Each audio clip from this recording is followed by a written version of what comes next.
Hello Cancers, welcome to my channel dream tarot. Hope you are doing good. ये आपके नए month की reading है नवंबर 2021 और ये जनरल रीडिंग होगी जो कि आपसे रेजोनेट भी करेगी और नहीं भी कर सकती।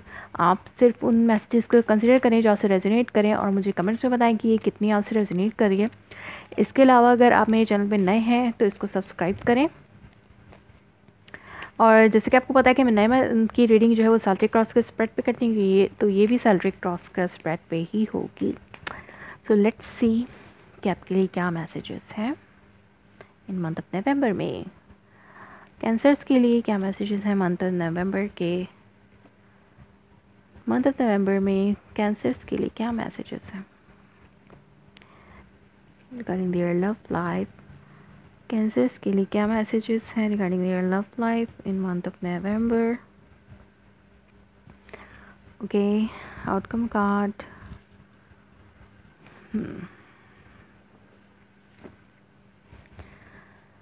अंडरनीथ आपके पास है 2 of wands, tower.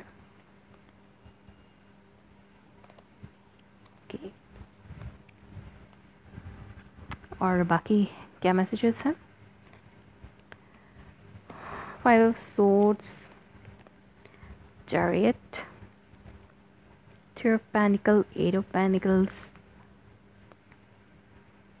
Devil, empress, king of swords, 8 of swords. Okay, the sun and Ace of Wands.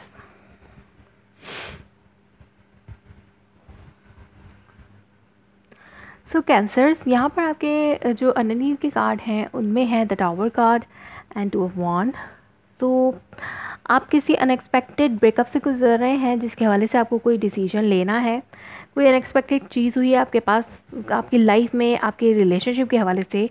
हो सकता है अनएक्सपेक्टेड ब्रेकअप हो, अनएक्सपेक्टेड कोई ऐसी टावर चीज़ लाइक जो कि आपके लिए बहुत ज़्यादा शॉकिंग हो, जिसके बाद आपकी रिलेशनशिप में बहुत बड़ा चेंज आ गया और वो चेंज जो है वो थोड़ा नेगेटिव वे में आया हो।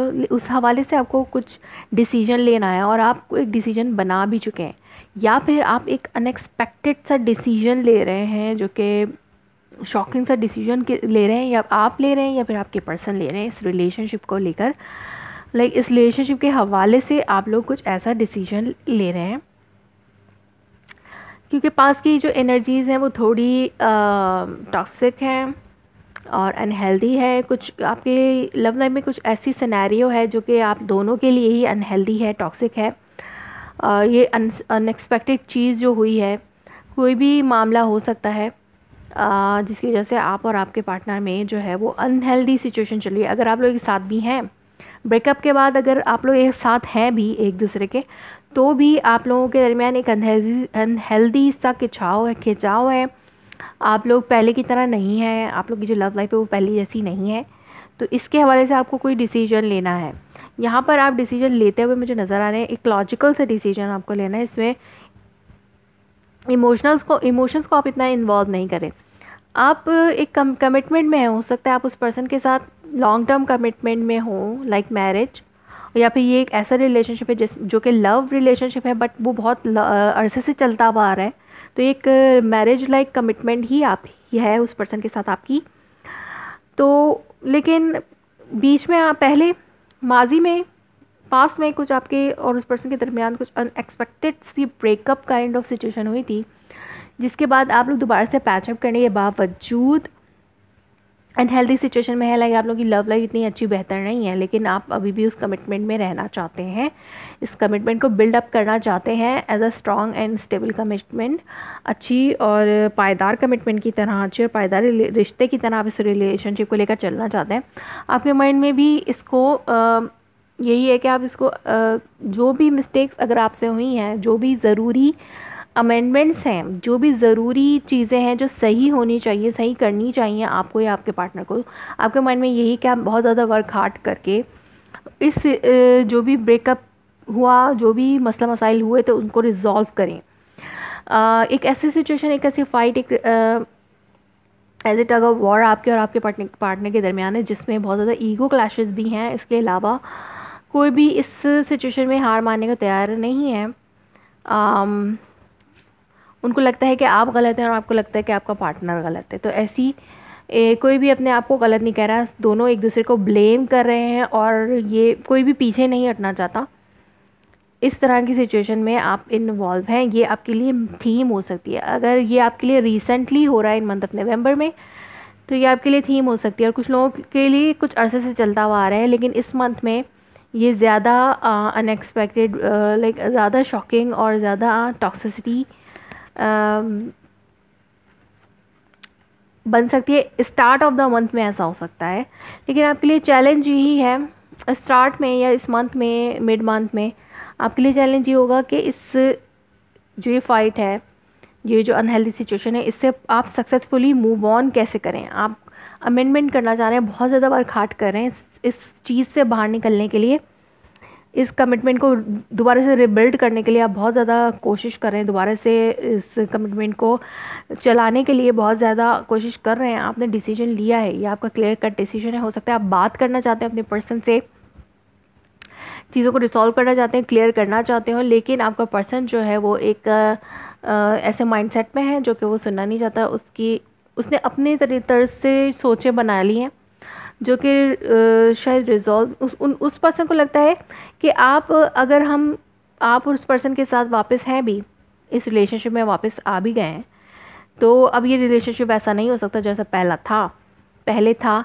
तो आपका पर्सन इस तरह की नेगेटिविटी में इन्वॉल्व हुआ है। आप उस पर्सन को क्लियर आउट करना चाह रहे हैं कि नहीं, ऐसा नहीं है, आप इस रिलेशनशिप को पहले से भी अच्छा बना सकते हैं इमोशनली, अगर वो कोशिश करें। तो यही यहाँ पे क्लैश है कि सक्सेसफुली विथ गुड इमोशंस, अच्छी मोहब्बत के साथ, अबंडेंट के साथ इस रिलेशनशिप को आगे लेके चलना आपके लिए चैलेंज बना हुआ है।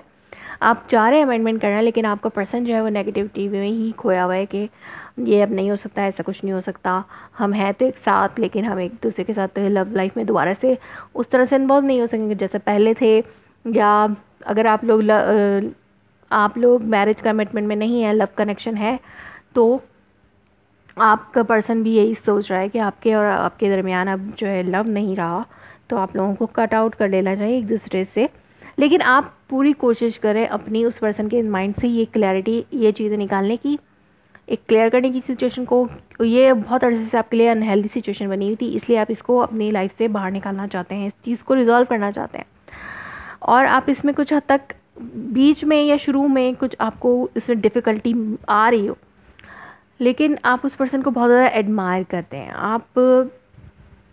वो पर्सन आपके लिए परफेक्ट है, लाइक आप एक परफेक्ट लाइफ और अबंडेंस आ सकती है in the end of the month में, अगर आप अपने अंदर प्लेफुलनेस लाते हैं दोबारा से। वही लाइक शुरू में जो फ्लर्टीनेस होती है इंसान की, जब कोई नया रिलेशनशिप किसी इंसान की लाइफ में आता है, तो शुरू में जो हैप्पीनेस, फ्लर्टीनेस और प्लेफुलनेस होती है दोनों के दरमियान, आपको वो लाने की ज़रूरत है अपनी लाइफ में दोबारा से उस पर्सन के साथ, तो जाके आप जो है अपनी लाइफ की अबंडेंट लव लाइफ की अबंडेंट लग्जरीज़ को दोबारा से इन्जॉय कर सकते हैं। और मैं दिख रही हूँ कि एंड ऑफ द मंथ में आपकी लव लाइफ में बहुत ज़्यादा बेहतरी आ सकती है और आपका पैशनेट न्यू स्टार्ट भी हो सकता है इस पर्सन के साथ। लव लाइफ के बारे में तो नहीं, लेकिन पैशनेट न्यू स्टार्ट मैं कह सकती हूँ कि पैशनेट न्यू स्टार्ट आपका हो सकता है इस पर्सन के साथ।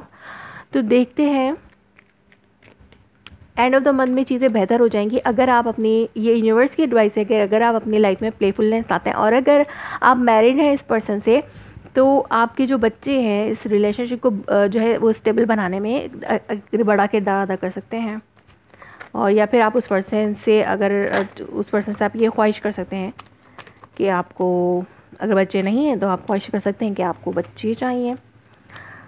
मैं इन लोगों के लिए कह रही हूँ जो कि मैरिड हैं, जो टीनेजर्स हैं और जो लव रिलेशनशिप में हैं, उनके लिए ये मैसेज नहीं है। उनके लिए ये मैसेज है कि आपकी अबंडेंट और लग्जरी दोबारा से एंजॉय कर सकते हैं in end of the month में, अगर आप अपने अंदर प्लेफुलनेस लाते हैं तो। देखते हैं कि रोमांस एंजल ऑरेकल क्या कहते हैं कैंसर्स के लिए। Pay attention to the red flags, the signs are cautioning you. आपको उन चीज़ों पे ध्यान देना चाहिए, ये जो नेगेटिविटी है इस पे ध्यान देना चाहिए कि ये चीज़ आपकी रिलेशनशिप को क्या चीज़ नेगेटिव बना रही है, आपको इस चीज़ पर ध्यान देना चाहिए। Retreat, it's time to disconnect from the world. आपको आपको ये डिसीजन लेना है कि आप वर्ल्ड से डिस्कनेक्ट हो, दोबारा से सोचें, अपने पार्टनर के साथ आप कुछ टाइम गुजारें, तो जाके आपकी लाइफ में कुछ बेहतरी, आप अपना सारी तवज्जो अपने पार्टनर पे रखेंगे तो जाके आपकी लव लाइफ में अमेंडमेंट आ सकती है। सो एक और message for this S of source and empress. One more message for Cancer regarding their love life. Okay, express your love, go ahead and make the romantic gesture worth waiting for. Divine timing is at work in your love life. So यहाँ पर आपको कहा जा रहा है कि अपना love express करें, जैसे पहले आपने किया था जब आपका नया नया रिलेशनशिप था उस पर्सन के साथ, इसको एक्सप्रेस करें, क्योंकि ये पर्सन वर्थ वेटिंग फॉर है। ये रिलेशनशिप आपके लिए बहुत अच्छा जा सकता है इन फ्यूचर, या आपकी ही लाइफ के लिए है ये पर्सन। तो आपको इस रिलेशनशिप पे वर्कआउट करना है। रिट्रीट करें, अपने पर्सन के साथ अलग टाइम गुजारें दुनिया से डिस्कनेक्ट होने के बाद, और सारी तवज्जो अपने पार्टनर पे रखें, उसको बिल्कुल वैसे ही प्लेकेट करें जैसे कि नया नया रिलेशनशिप होता है। तो ये रिलेशनशिप दोबारा से रिगनाइट हो सकता है, पैशन रिगनाइट हो सकता है उस पर्सन के अंदर, अगर आप ऐसे करते हैं, आप एफर्ट करते हैं तो। सो कैंसर, ये थी आपकी reading for the month of November. If it resonates you, please let me confirm in a comment below. Like my video, subscribe my channel. Thanks for watching.